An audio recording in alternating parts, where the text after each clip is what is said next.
असो धिक्कार असो प्रशासनाचा धिक्कार असो धिक्कार असो धिक्कार असो प्रशासनाचा धिक्कार असो या भागामध्ये पब संस्कृती मोठ्या प्रमाणात आहे। त्या भागातल्या नागरिकांनी वेळोवेळी मागणी केली। आमचे युवकचे शिरसट यांनी या ठिकाणी बरेच वेळा पत्रव्यवहार केला, मी केला। पबची वेळ वाढवू नका तुझ्या कमिशनरला मी विनंती केली, पूर्वी याच्यासाठी पत्र दिले। पण काल ज्या पद्धतीने दोन युवक ज्या पद्धतीने त्यांचं अपघातामध्ये अमानुषपणे इतक्या प्रचंड प्रमाणामध्ये त्यांचं मरण पत्करावं लागलं, हे चिडून मरण पावलं। अशा लोकांच्या कुणीतरी बाजू घेतली पाहिजे। त्यासाठी आम्ही सर्व महाविकास आघाडीचे सर्व कार्यकर्त्यांची या भागातले सामाजिक संघटना असतील आणि या भागातल्या जी प्रचंड मागणी की पब संस्कृती बंद केली पाहिजे। या भागातल्या नागरिकांनी आम्हाला बऱ्याच वेळा तक्रारी केल्यात, पण ह्या पोलीस स्टेशनमधनं कुठलंही उत्तर समाधानकारक आणि जनतेच्या हिताचं उत्तर मिळत नाही अशी त्यांची पूर्वीपासून मागणी होती। आणि काल ज्या पद्धतीनं एका बिल्डरच्या मुलानं दोन मुलांना चिरडून हत्या केली त्यांची, खरं तर हा 302चा गुन्हा दाखल झाला पाहिजे होता अशी आमची मागणी आहे।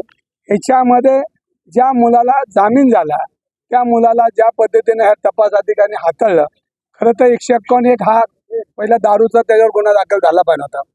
दुसरी गोष्ट 304 हाही दाखल झाला पाहिजे होता। 15 वर्षाच्या पुढे त्याचं वय आहे, 16 ते 18 वर्षाला 304 गंभीर गुन्हा झाला असेल तर त्याच्यावर हा गुन्हा दाखल होऊ शकतो। आणि हे आता झाला, रात्री तो सुटलाच कसा हा महत्वाचा मुद्दा आहे। आणि हे का झालं तर पुणेकर रस्त्यावर आले आणि ज्या प्रशासनाने ज्या गृह खात्याने हे लाडवलेली ही पबची पिलावळ ही जर थांबली नाही तर देशातला तरुण शहरातला तरुण हा नसते नाबूद होण्याच्या मार्गावर आहे। ज्या मुलांनी दारू पिऊन रात्री 17 वर्षाचा मुलगा इतक्या प्रचंड दारू पिऊन गाडी चालवतो, म्हणजे एकच मुलगा चालत नाही तर हजारो मुलं अशा पद्धतीनं पुणे शहरामध्ये आई वडिलांच्या जीवात उत्पात करतात आणि याला गृह खातं पैसे मिळतील, महसूल मिळतील अशा पद्धतीनं चुकीच्या पद्धतीनं हा महसूल गोळा करण्याचा प्रयत्न करतात। ज्या मुलाला 2-3 गुन्हे दाखल करायला होते आणि त्याला बाल सुधार गृहामध्ये पाठवायला होतं आणि त्याच्या वडिलांवर गुन्हा दाखल करून त्याला अटक करायला होती, पण ह्या ठिकाणी रेड कार्पेट टाकून त्याला घरी पाठवला। ज्या तपास अधिकाऱ्याची ही गंभीर चूक आहे त्याच्यावर गुन्हा दाखल झाला पाहिजे, त्याची चौकशी झाली पाहिजे। काल रात्री करोडो रुपयाचा व्यवहार या पोलीस स्टेशनला झालाय। सीपी असं म्हणतायत की करोडो रुपयाचा व्यवहार याच्यामध्ये झालेला आहे। या व्यवहारामध्ये चौकशी झाली पाहिजे आणि ह्याच्यामध्ये त्या तपास अधिकाऱ्याला कोणाकोणाचे फोन आले आणि कोणी कोणी वरिष्ठांनी त्याला मदत केली त्याची चौकशी झाली पाहिजे। आता जे काय होते ते आमदार येऊन गेले त्या कोण येते ह्याच्यामध्ये जे तपासामध्ये निघतील त्यांच्यावर कारवाई झाली पाहिजे। नुसतेच लोकप्रतिनिधी नसतील तर याच्यामध्ये पोलीस अधिकारी वरिष्ठांपर्यंत हे पैसे पोहोचलेले आहेत आणि हे पैसे पोहोचल्यामुळेच त्यांना लाल कार्पेट टाकून घरी पाठवले।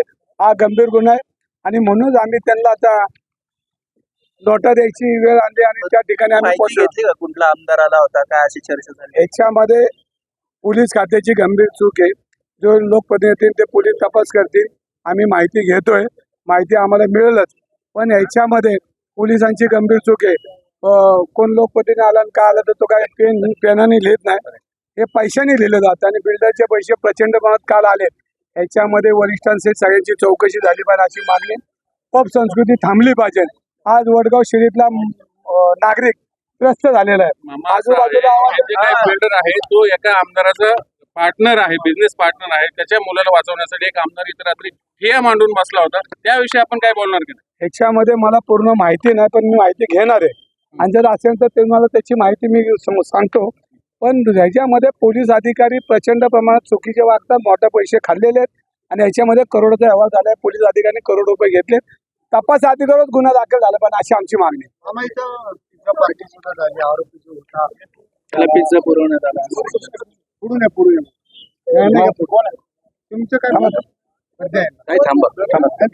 याच्यामध्ये पोलिसांची नामुष्की आहे। पोलीस ज्या पद्धतीने वागतात ही पद्धत चुकीची आहे। पोलिसांच्या सरळ ही पोलिसांकडे ही सगळी बाजू जाती आहे। ज्या पद्धतीने यांनी काल पैसे घेऊन अशा पद्धतीचा मॅटर हाताळला आहे हे पोलीस त्याला जेवणाला नाही तर अडल्ट म्हणून ट्रीट करणार आहोत, तसं आम्ही अर्ज केलाय वरच्या कोर्टामध्ये। मी पहिल्यांदा हेच म्हणतो की 151 का दाखल झाली नाही, 304 IPSC का दाखल झाला नाही 185 ह्याच्यामध्ये त्याला बाल सुधारवा गृहामध्ये टाकायला पाहतात, वडिलांना रात्रीच अटक करून ठेवायला पाहतात. वडील इथं कार्पेट टाकून आला नाही तर पिझ्झा खाऊन गेला असं म्हणतात, पण असू शकतं. हा, आणि घरी त्याला पोलीस त्याला 4 व्हीलर गाडीमधनं नेला त्याला. म्हणजे अशा पोलीस गाडी नव्हतीच काल. त्याचे CCTV कॅमेरे आमच्याकडे आलेत. म्हणजे याच्यामध्ये त्याच्या आई वडिलांना अटक ही झाली पाहिजे, पोलीस तपास अधिकाऱ्याला अटक झाली पाहिजे ही आमची मागणी.